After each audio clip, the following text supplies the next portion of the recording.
ऐसा है कि उसका जो स्वभाव है वो तीक्ष्ण, उष्ण, द्रव, अम्लम यानी खट्टा, मिश्र मिश्र अर्थात आम जैसी गंध, आम यानी आम का फल नहीं। अन्न जो पाचन करने के लिए अपने पेट में जाता है उसे सेमी सॉलिड फॉर्म में जो कन्वर्ट कर दिया जाता है, यानी थोड़ा सा सड़ने जैसा लगेगा हमें वो, तो वो आम जैसी गंध ही इसमें होती है। कटु यानी तीखा होता है, कंच होता है। तो ये पित्त के लक्षण है, थोड़ा सा हम विस्तृत जानेंगे कि जो पित्त की है वो जलन होता है। चूल्हे की अग्नि अगर नियंत्रित है तो भोजन को अच्छे से पकाती है, लेकिन वही अग्नि अगर अनियंत्रित हो गई तो भोजन के साथ साथ घर को भी जला सकती है। इसलिए पित्त को नियंत्रण में रखना बहुत आवश्यक है। इसका जो रंग दिया है वो लाल और पीला रंग बताया है पित्त का। मल, मूत्र, पसीना और आंखें पीली दिखती हैं जब पित्त बढ़ता है। तो पित्त अधिक बढ़ता है तो मूत्र भी अधिक पीला दिखने लगेगा और पसीना निकलेगा वो भी अधिक मात्रा में पीला हो सकता है। भय के कारण भी पित्त बढ़ता है जिससे चेहरा पीला पड़ जाता है।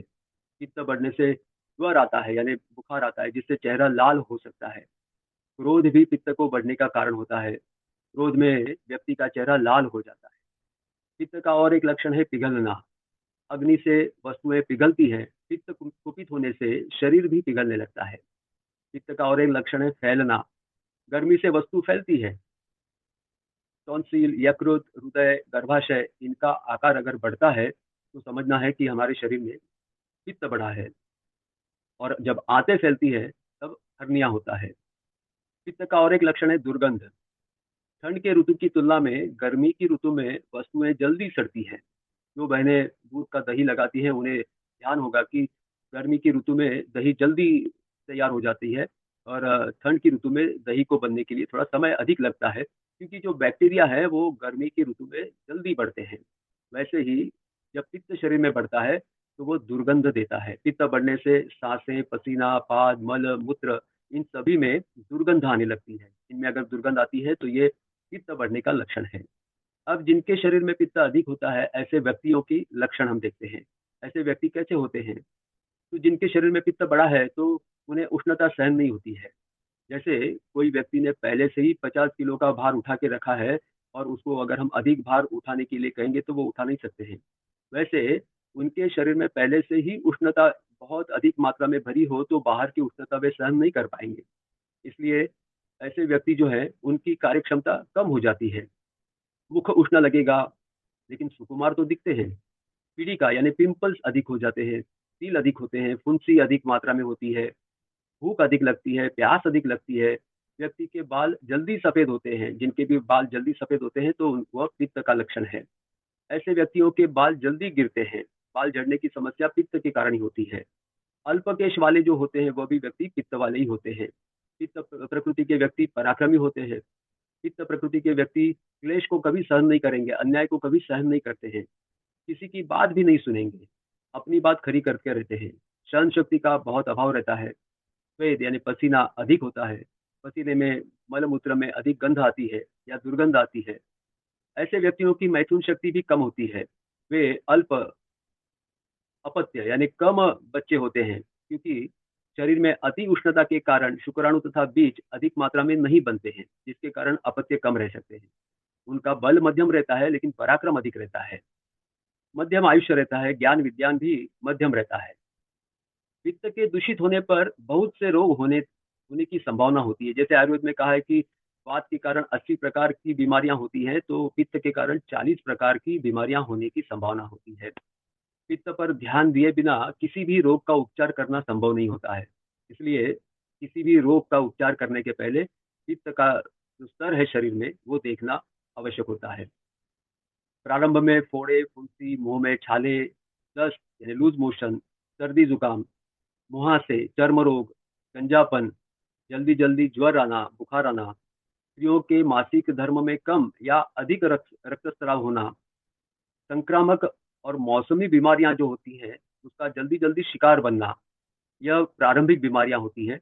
यहाँ पर अगर हमने पित्त को शमन नहीं किया तो उसके बाद बड़ी बीमारियों का स्वरूप ले लेते हैं, जैसे पायरिया, बवासीर, भगंदर, गंभीर संक्रामक रोग, निमोनिया, पीलिया, टाइफाइड, मलेरिया, मधुमेह, अल्सर, गांठ, ट्यूमर, सिस्ट, नेत्र रोग, सिर फूटना, कान से पस बहना, हृदय के वॉल में छेद होना, खून की कमी, हर्निया, यकृत, गुर्दे, गर्भाशय, इन सभी अंगों में विकृति निर्माण कर सकता है ये पित्त। क्षय रोग, टीबी, कैंसर, यह भी पित्त के कारण ही बनने वाली बीमारियां हैं।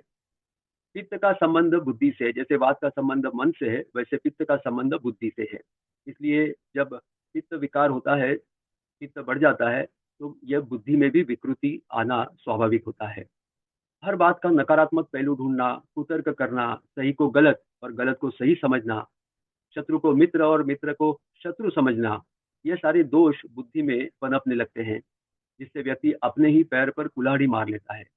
ऐसे लोगों को बहुत बड़ी मात्रा में चापलूसी अच्छी लगती है। कोई उनकी प्रशंसा करेगा तो बहुत अच्छा लगता है।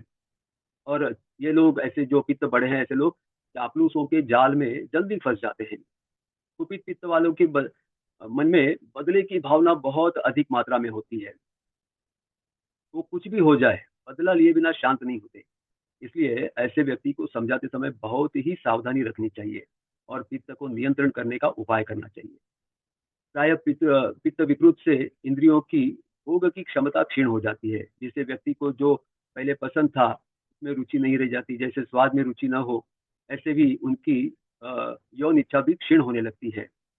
लेकिन बुद्धि भ्रमित होने के कारण व्यक्ति इसे अपनी आध्यात्मिक उन्नति समझने लगता है। यह स्थिति बहुत ही खतरनाक है, क्योंकि इससे व्यक्ति छद्म अध्यात्म के मार्ग पर चलकर एक और तो स्वयं को ठगता है और दूसरी ओर रोगों के जाल में फंसता चला जाता है। पित्त विकृति के कुछ लक्षण है। मानसिक मानसिक लक्षण में क्रोध, ईर्ष्या, भय, शोक, ऐसी भावनाएं वृद्धिंगत होती रहती हैं। जलन, विशेषता आंखें, हथेली, पैर के तलवे और मल और मूत्र त्यागते समय जलन होना, यह भी पित्त का लक्षण है। दुर्गंध, पसीना, मलमूत्र, मुंह, सांस, डकार, खाद, इनमें से दुर्गंध आना।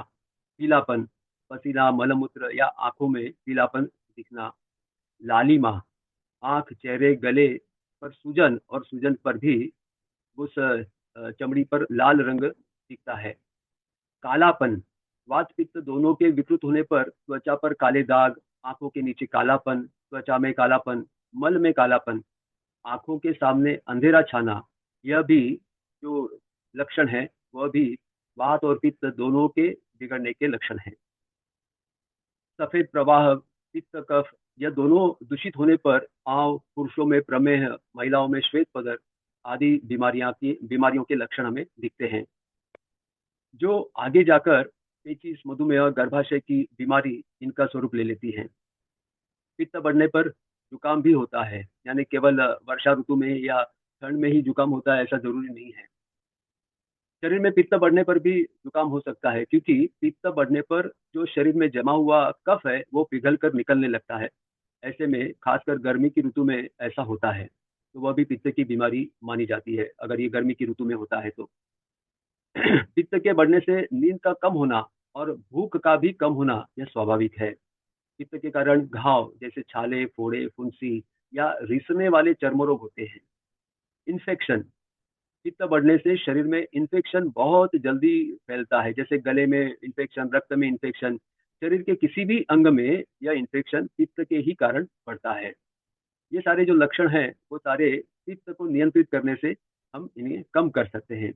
अब हम देखेंगे कि पित्त को विकृत न होने देने के कुछ उपाय, क्या उपाय करेंगे जिससे पित्त को हम विकृति से बचा पाएंगे। समय हमारा 4-5 मिनट अधिक हो गया है, तो ध्यान नहीं रहा। सत्र यहीं पर समाप्त करते हैं और ये पित्त को विकृत होने से बचाने के जो उपाय हैं वो हम अगले सत्र में लेंगे। उमा जी, आप शांति मंत्र ले लीजिए। सर्वेत्र सुखिनः सन्तु, सर्वे सन्तु निरामयाः, सर्वे भद्राणि पश्यन्तु, मा कश्चित् दुःखभाग् भवेत्। ओम शांति शांति शांति। हरि ओम। धन्यवाद। हरि ओम, धन्यवाद। हरिओम। हरिओम भैया।